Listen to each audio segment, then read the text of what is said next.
Bank कर्मियों का आता है, कभी शिक्षकों का आता है, कभी रेलवे कर्मियों का आता है, और अब बात सेना तक पहुंच गई है। एक सैनिक को तैयार होने में 2 साल से 3 साल का कठिन परिश्रम करना पड़ता है और कठिन समय लगता है। अब बताइए 4 साल बाद, 4 साल का ही शॉर्ट पीरियड उनका नौकरी रहेगा, उसके बाद से वापस। एक तो सेना ही है देश का। मैं देश की सरकार से अपील करूंगी, ये सेना ही है जिसके वजह से हम अपने देश में, अपने घरों में सुरक्षित बैठे हैं। और आप जो सरकार चला रहे हैं, ये सेना के बदौलत ही सुरक्षित सरकार चला रहे हैं। सेना के साथ छेड़छाड़ मत कीजिए, सैनिकों के साथ छेड़छाड़ मत कीजिए, ये अपील है।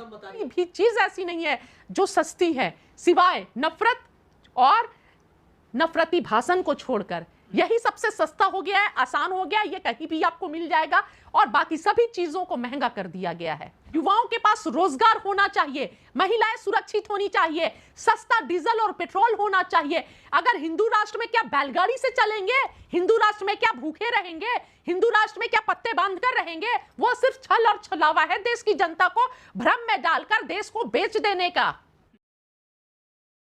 मोदी सरकार नया कानून लेकर के आई है कि अब जो फौज में, सेना में जो भर्ती होंगे युवक, सिर्फ 4 साल की नौकरी रहेगी उनकी, 4 साल के बाद में घर वापसी हो जाएगी। जबकि जब पहले सेना में भर्ती होती थी बड़ी खुशी होती थी। कैसे?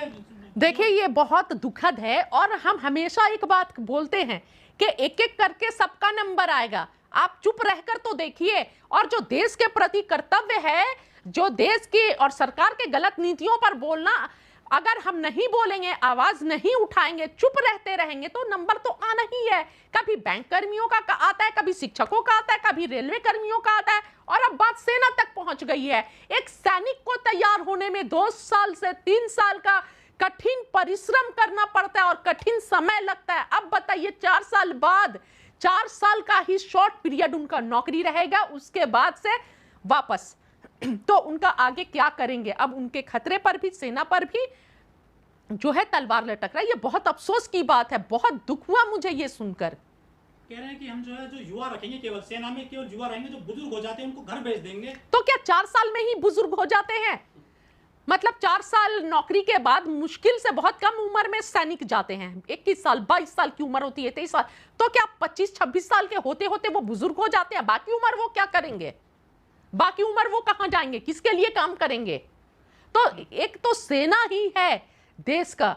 मैं देश की सरकार से अपील करूंगी, ये सेना ही है जिसके वजह से हम अपने देश में, अपने घरों में सुरक्षित बैठे हैं। और आप जो सरकार चला रहे हैं, ये सेना के बदौलत ही सुरक्षित सरकार चला रहे हैं। सेना के साथ छेड़छाड़ मत कीजिए, सैनिकों के साथ छेड़छाड़ मत कीजिए, ये अपील है। मीडिया बड़ा कदम बता रही है। देखिए मीडिया तो, अब मैं बता रही हूं, वो मीडिया देश की मीडिया नहीं है। मीडिया जो होती है वो हर पक्ष और विपक्ष, फायदे और नुकसान दोनों दिखाती है। लेकिन अब वो मीडिया देश की मीडिया नहीं है, वो भारतीय जनता पार्टी के प्रवक्ता बन गए हैं। इसलिए वो मीडिया की बात मत कीजिए। रुपया लगातार गिरता जा रहा है देश का, बहुत अफसोस की बात है। 87 रुपीज हो गया है, सॉरी हाँ 78 हो गया है, 78 रुपीज हो गया है $1 का। बहुत अफसोस की बात है, कहां जा रहे हैं हम?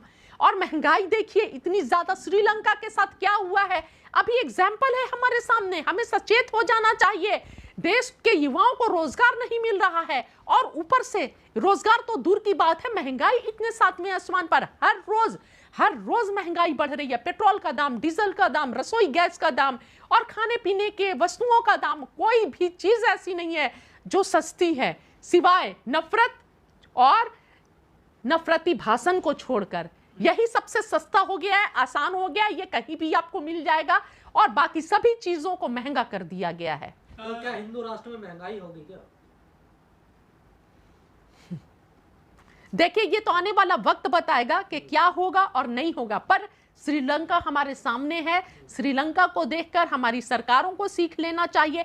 और ये हिंदू मुसलमान ये सिर्फ सरकार की पॉलिसीज है, साजिशें हैं, ताकि देश को उलझा कर रखे, देश के नागरिकों को हिंदू मुसलमान में उलझा कर रखे, ताकि सरकार से सवाल ना कर सके। और जो मेन मुद्दा है, महंगाई का मुद्दा है, बेरोजगारी का मुद्दा है, वहां पर देश की जनता का ध्यान ना जाए, युवा जो है वो सवाल ना करे, नौकरी ना मांगे। इसलिए ये सब में उलझा कर रखना चाहती है सरकार। देश तो हिंदू राष्ट्र की तरफ बढ़ रहा ना। देखिए देश कोई भी राष्ट्र की तरफ बढ़े, लेकिन देश में खाने के लिए होना चाहिए, युवाओं के पास रोजगार होना चाहिए, महिलाएं सुरक्षित होनी चाहिए, सस्ता डीजल और पेट्रोल होना चाहिए। अगर हिंदू राष्ट्र में क्या बैलगाड़ी से चलेंगे, हिंदू राष्ट्र में क्या भूखे रहेंगे, हिंदू राष्ट्र में क्या पत्ते बांध कर रहेंगे? वो सिर्फ छल और छलावा है देश की जनता को भ्रम में डालकर देश को बेच देने का। जयबा जी, मोदी सरकार ने कहा था कि हम हर साल 2 करोड़ लोगों को रोजगार देंगे, लेकिन उन्होंने कह दिया कि हम 1.5 साल में सिर्फ 10 लाख नौकरी दे पाएंगे 2024 देखिए, जैसे हर साल 2 करोड़ प्रतिवर्ष युवाओं को रोजगार मिला है, वैसे ही 10 लाख रोजगार मिलेगा। ठीक है, जैसे इससे पहले वाला जो आह्वान था, सरकार ने बोला था कि 2 करोड़ युवाओं को रोजगार प्रतिवर्ष मिलेगा, ये भी 10 लाख युवाओं को रोजगार भी उसी जैसा है।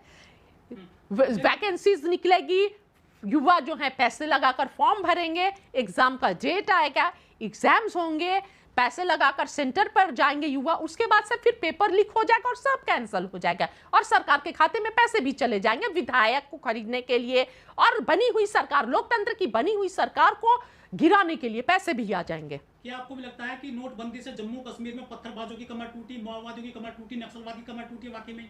देखिए, अभी जो हो रहा है वो तो देखकर समझ में आ गया होगा देश को कि कितनी कमर टूटी। नोटबंदी जो थी सबसे बड़ी भूल थी सरकार की, कुछ भी नहीं हुआ, यह सिर्फ एक जुमला था और कुछ नहीं। देश की जनता को कतार में खड़ा कर दिया गया और हजारों जनता मरी, और देश का सबसे बड़ा भूल था नोटबंदी। लेकिन मोदी सरकार बड़ा मिनिस्टर ऑफ मानती है उसको कि 370 धारा हटाई जम्मू कश्मीर से। देखिए, वो अपनी कोई भी नीति को, पॉलिसी को गलत तो नहीं मानते हैं ना। जाइए, मैं लद्दाख गई थी और लद्दाख में जनता जो है, मैं मुस्लिम जनता की बात नहीं कर रही हूँ, और भी जो जनता है वो बहुत असंतोष है। मैंने पता किया जैन धर्म के लोगों से और भी लोगों से, सब बहुत असंतोष फैला हुआ है कि नौकरी नहीं है, उनका कोई विकास नहीं है, और झूठ का सब बहकावे में आकर सब लॉलीपॉप दिया गया है और कुछ भी नहीं है, सब परेशान हैं। लेकिन युवा तो शोभा यात्राओं में जाता है बड़ी पैमाने पर। देखिए, शोभा यात्रा में जो जाते हैं वो तो जाएंगे ही बड़े पैमाने पर। देश को उसी तरफ ढकेला जा रहा है कि धर्म से ऊपर उठकर देश के युवा कुछ ना सोचे। अगर देश के युवा पढ़े लिखे नहीं, बेरोजगार रहें, तब बेरोजगार रहें, और इंटरनेट की सेवा दी गई है ताकि मोबाइल में हर वक्त नफरती जो भाषण है वो देखते रहें और नफरत फैलाते रहें। युवा बेरोजगार रहें, जितना कमज़ोर हो जाएंगे, बेरोजगार रहेंगे, अनपढ़ रहेंगे, तो उन्हें पपेट बनाया जा सकता है। आसानी से पढ़ लेंगे, लिख लेंगे, रोजगार मिलेगा, अच्छे पैसे कमाएंगे, तो उनको समझदारी होगी।